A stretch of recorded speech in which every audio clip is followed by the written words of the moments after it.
High guys, 12 को इक्जामको result पनि आएछ। फेल हुने जातिको चाहिँ के भन्छ त्यो फेसबुक टिकटकतिर नोटहरू पनि सेन्टीवाला देखिसकेँ मैले होइन। टेन्सन नगर कि रानीहरू, अब कहिले सोच्दै नसोचेको मान्छेहरू फेल हुन्छन्।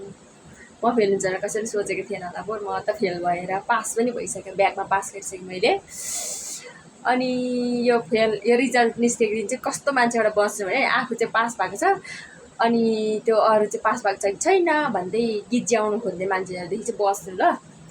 म चाहिँ त्यस्तोमा परेँ होइन। अनि मलाई त्यति बेला त मैले वास्तै गरेँ होइन। अनि पछि यसो सम्झिँदा आफू पास भएर मलाई चाहिँ जिस्काए जस्तो लाग्यो क्या मलाई। अनि त्यस्तै हो, एउटा इक्जाममा फेल भयो भनेर चाहिँ कति पनि टेन्सन नगर्नु। जिन्दगीमा कस्तो कस्तो इक्जाम दिनै छ अझै होइन, कस्तो कस्तो भोग्नु छ, कस्तो कस्तो लडाइँ गर्नु छ। चाहिँ अब 12 को इक्जाममा फेल भयो भन्दैमा टेन्सन नगर्नु है त भन्छु। अनि अब पास हुने जति पास भइहाल्यो, फेल हुने जति चाहिँ ब्याकको इक्जाम एकदम राम्रो तयारी गर्नु, पास हुन्छ ब्याकमा। फेरि यसलाई त कस्तो पनि लाग्दो रहेछ भन्नु होला, यत्रो मिहिनेत गरेर त पढेको हो नि त होइन। यत्रो 12 वर्षको लगानी मिहिनेत त खेर गयो त अब फर्केर आउँदैन त। अनि अब चाहिँ एकदम लगनशील भएर लाग्नुपर्छ ल। म पनि फेल भएको हो, म अहिलेसम्म यत्रो 11-12 वर्ष पढ्दा एकचोटि पनि ब्याक पनि लागेको थिएन, फेल पनि भएको थिइनँ होइन। यो 12मा आएर फेल भएँ, तर पनि मैले ब्याकमा पास गरेँ, 2टा लागेको पनि पास गरिसकेँ।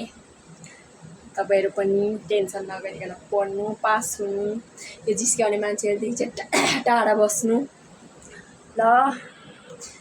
मैले त नोटहरू चाहिँ धेरै देखिरहेको छु होइन। कोही पनि टेन्सन नलिकन पढ्नु। अब अनि भिडियो चाहिँ मैले अन्त्यै गर्न लागिसकेको थिएँ। अनि फेरि के सम्झेँ भने यो घरको मान्छेले गनगन गर्छ नि, त्यो गनगन नसुने अब म जसरी नि पास गर्छु भनेर लाग्ने। पोहोर त मलाई सबैजनाले कराएकै गर्नुभयो नि त, म फेल हुन्छ भनेर कसैले सोचेकै थिएन। अनि किन नकराउनु। अनि मैले चाहिँ अब म जसरी नि पास गर्छु भनेर ट्युसन नि पढेँ। पहिला चाहिँ मैले ट्युसन पढेको थिइनँ, ट्युसन पढेर पास गरेँ। मलाई नकराएको भनेको कसले नकराएको, सबैले कराएको। बुढाबुढीको झन् झगडा त के भन्नु, फेल हुन्छ भनेर त सोच्नु भएको थिएन नि त, पास गर्छ होला भनेर सोच्नु भएको थियो नि त, फेल गरेँ त। अनि कति दिन रुँदै बसेँ म फेल भयो भनेर।